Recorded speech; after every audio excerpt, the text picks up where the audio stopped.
Hey, Dashel, What? you want to listen to this? Yeah. Who's that guy? I don't know. What does he look like? Brown and white. My son Dashel and I are sharing one of my favorite traditions for getting into the Christmas spirit. I happen to have a large collection of vinyl records for Christmas time. And while most of them are vintage albums from the likes of Perry Como and Julie Andrews, a good many are those old storybooks that came with an accompanying 7-inch record that narrated the book. The kind that would begin by telling you, "You will know it is time to turn the page when you hear the chimes ring like this. Let's begin now." I've had many of them since childhood and I've added to my collection over the years. There's Mickey's Christmas Carol, The $6 Million Man Christmas Adventures, and How Lovely is Christmas, just to name a few. And then there are those that deliver that perfect mix of Christmas and 80s nostalgia, like the Pac-Man Christmas Story, Care Bear's 12 Days of Christmas, and Strawberry Shortcake's A Very Merry Christmas. But today, we're getting into a festive and 80s state of mind with one of the most weird and wild, merry and monstrous stories of them all. The Gift of the Mogwai is the first in a 5-book and record set telling the story of the 1984 movie Gremlins. And yep, I have the whole set. There's also Gizmo and the Gremlins, Escape from the Gremlins, Gremlins Trapped, and The Last Gremlin. And seeing as how Dash is only 4 years old, this version of the Gremlin story is the only one suitable for him to experience for the moment. It's funny because on the back of each of the 5 books it says, "This book is based on the film Gremlins, rated PG, parental guidance suggested." Gremlins was more than just a movie that combined horror, comedy, gory violence, and Christmas. It was also a massive merchandising and product placement juggernaut, a pop culture phenomenon, and one of the last movies of its kind to be rated PG. So, Let's begin now. I'm Brian Earl. This is Christmas Past. It was 40 years ago this year that Gremlins was released.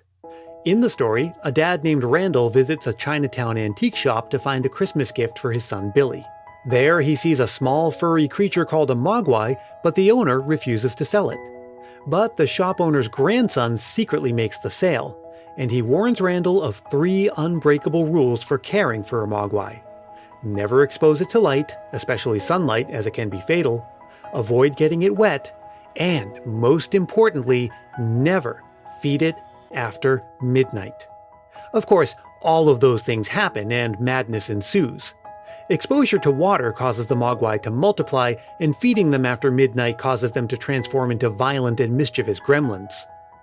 People debate, maybe not as vigorously as they do about Die Hard, another Christmas movie, whether Gremlins is a Christmas movie. Oh, come on. That's Alonzo Duralde, film critic, podcaster, and author of Have Yourself a Movie Little Christmas and, most recently, Hollywood Pride. Gremlins is not just set during Christmas, but like Christmas is baked into it. The whole reason that Billy's father gets the mogwai in the first place is because he needs a Christmas present. So much of this movie is very specifically tied to Christmas, and I don't think you could set this movie at any other time of year. But still, the movie was released in June of 1984, and it was out of theaters by the end of November. That used to be a common thing, actually. Miracle on 34th Street came out in June of 1947, simply because summer is when more people go to the movies. Nowadays, it would be hard to imagine a Christmas-themed movie releasing in the summer. And speaking of old Christmas movies, Joe Dante even said that he envisioned this as basically a monster movie unfolding within It's a Wonderful Life. Joe Dante being the director, in a movie executive produced by Steven Spielberg and written by Christmas royalty. It's written by none other than Chris Columbus, who would go on to give us Home Alone and the Christmas Chronicles movies. So now getting back to the story, the family has named the cute fuzzy mogwai Gizmo, a character for whom Howie Mandel provided the voice. And it isn't long before Billy's friend Pete, played by a young Corey Feldman, spills water on Gizmo, spawning a new litter of mogwai, these ones more rambunctious than the docile Gizmo and led by a mogwai named Stripe. These new mogwai sabotage a clock to trick Billy into feeding them after midnight, transforming them into green, scaly gremlins. And from here on, it's chaos, with Billy and his mother killing the gremlins, while the gremlins take over the town in a spree of murderous mayhem. In one especially gruesome scene, Billy's mother kills a gremlin in a blender. So now, wait a second. Let's get back to a couple of things. This is a Christmas movie? And a PG movie? Well, like I said before, Gremlins was among the last movies of its kind to receive a PG rating. Part of the infamy of Gremlins is that it and Indiana Jones and the Temple of Doom both came out at around the same time, both rated PG, both with the sort of Steven Spielberg, seal of approval, and both causing a lot of parents to freak out because their kids were freaked out by the disturbing imagery therein. And by the end of the summer of 1984, we had the PG-13 rating. But they were gung-ho about aiming this at children as a PG movie. This created an interesting dynamic, because like any popular 80s children characters, Gremlins got its own world of merchandising. Bedsheet sets, plush dolls, trading cards, a breakfast cereal, lunchboxes, a Furby, even a video game for the Atari 2600. The marketing suggested, oh, look, the Mogwai, they're so adorable. And oh, it's Steven Spielberg Presents. And oh, this all sounds lovely. And then suddenly you've got like a scaly thing in a blender and people are like, what? I didn't sign up for this. Well, again, getting back to the story, Stripe, the leader of the Gremlins, escaping his pursuers, jumps into a swimming pool, spawning an army of rampaging gremlins.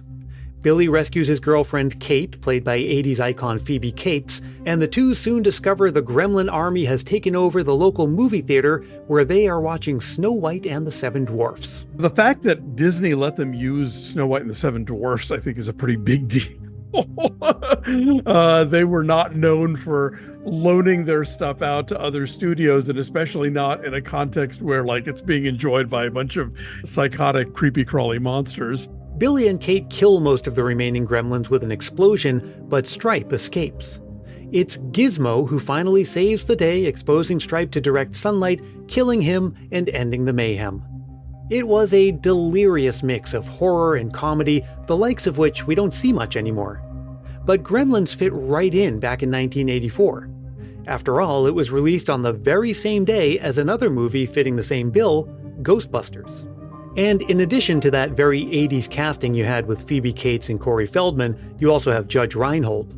But the casting also tipped its hat to earlier decades. It's also worth noting that, Joe Dante, very much a fan of old, B movies, drive-in movies, that kind of thing. And so you get a lot of great cameos in this movie, whether it's Robbie the Robot from Forbidden Planet, who pops up early on, Dick Miller, who plays Mr. Futterman, a staple from the Roger Corman movies like, Bucket of Blood.